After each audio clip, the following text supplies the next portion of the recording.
Welcome to a new blog, welcome to Rajniya. এবার আমরা যাচ্ছি আমাদের নেক্সট ডেস্টিনেশন, তাই এই নতুন ব্লগ। আজকের গন্তব্য খেচুপুরি লেক।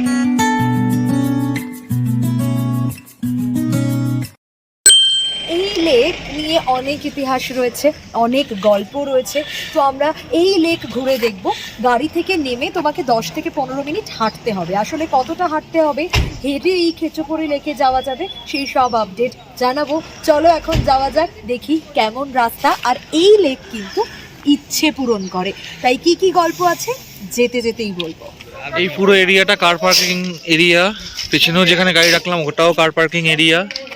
তো আমরা সোজা যাচ্ছি এখন, আপাতত সোজা গিয়ে দেখি কতটা হাঁটতে হয় লেকে পৌঁছানোর জন্য। প্রচুর টুরিস্ট আছে, দেখেই বোঝা যাবে। হ্যাঁ, টুরিস্ট প্রচুর আছে, এত পর গাড়ি দাঁড়িয়ে আছে। বাবা অলরেডি লাইনে দাঁড়িয়েছে টিকিট কাটার জন্য।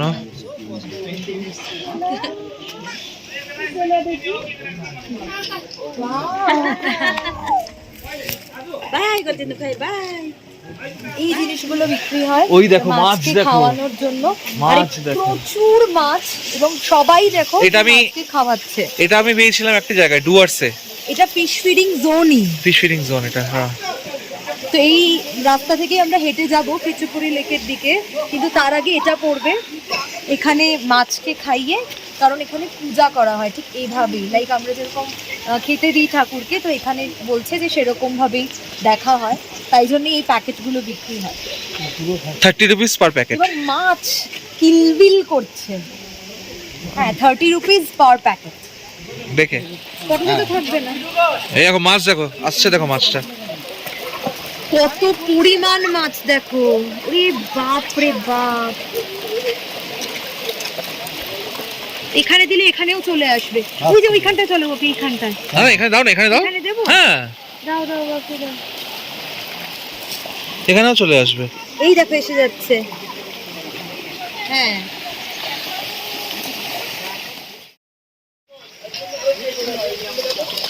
এই দেখো খাওয়াটা। এই বাপরে।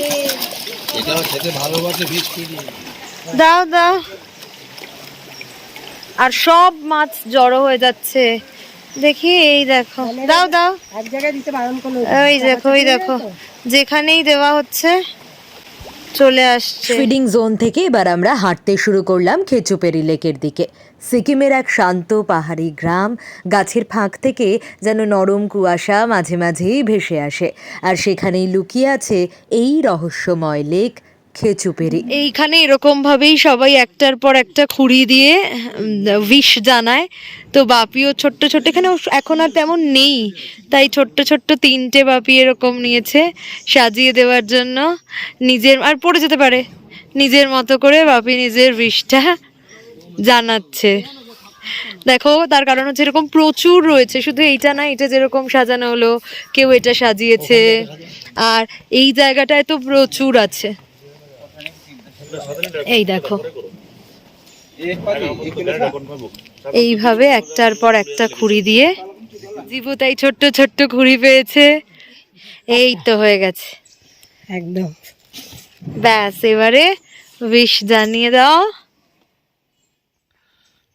অ্যাট লাস্ট ও পেয়ে গেল, ও করে নিল। তো এইখানে তো এইরকম ঢিবি করে করে সবাই নিজেদের উইশ ফুলফিল করার জন্য দেয়। আর তার পাশাপাশি টিকিটের কথা যেটা বলছিলাম, যে এখানে কিন্তু পার পারসন 30 রুপিস করে টিকিট কাটতে হয় প্রত্যেকের জন্য। সেটা হচ্ছে এই যে টিকিট, এই টিকিট দেওয়া হবে। এবং তারপরে 10 থেকে 15 মিনিট, শুরুতেই যেটা বলেছিলাম, একদম সোজা রাস্তা, এই রাস্তা ধরেই এগিয়ে যেতে হবে। আমরাও এগোচ্ছি। তার আগে এইটা পড়লো, আর এবারে লেক, মানে প্রথমে ফিশ ফিডিং জোন পাবে, তারপর এইটা পাবে, আর তারপরে লেক। আর এই লেকের ইতিহাস জানাচ্ছি একে একে। কে না চায় বলো তো ইচ্ছে পূরণ করতে, তাই বোধহয় এত পর্যটকরা এই ইচ্ছে পূরণের টানেই ছুটে আসে খেচুপেরিতে। অনেকটা রাস্তায় এসে গেছি প্রায়, এই সামনেই লেক। আমরা লেকে পৌঁছলাম। ইচ্ছে পূরণের কথা তো বললাম, তোমরা ভিডিওর মাধ্যমে চারিপাশটা ঘুরে দেখো। আর তোমাদের কয়েকটা কথা জানিয়ে রাখি। সবথেকে অবাক ব্যাপার কি জানো, এখানে দাঁড়ালে মনে হয় সময় যেন থমকে গেছে। শহরের কোলাহল, ব্যস্ততা সব ভুলিয়ে দেয় এই শান্ত জল। পাহাড়ের নীরবতা আর মৃদু বাতাস মিলে যেন এক স্বর্গীয় সুখ মনে হবে। আর সবথেকে অবাক করা ব্যাপার, এই লেকের ওপর কখনোই পাতা ভাসতে দেখা যায় না। চারপাশে ঘন জঙ্গল, হাজার পাতা ঝরে, কিন্তু জলের ওপর একটাও পাতা থাকে না। স্থানীয়রা বিশ্বাস করেন পাখিরা নিজেরাই নাকি লেককে পরিষ্কার রাখে। প্রকৃতির কি অদ্ভুত খেলা না! আর চারিপাশে এই লাল, নীল, হলুদ প্রার্থনা পতাকা হাওয়ায় দোলে। মনে হয় প্রতিটা রং যেন প্রার্থনা আর আশীর্বাদ বয়ে আনছে। কেমন লাগলো এই ব্লগটা তোমাদের? জানাতে ভুলো না কিন্তু।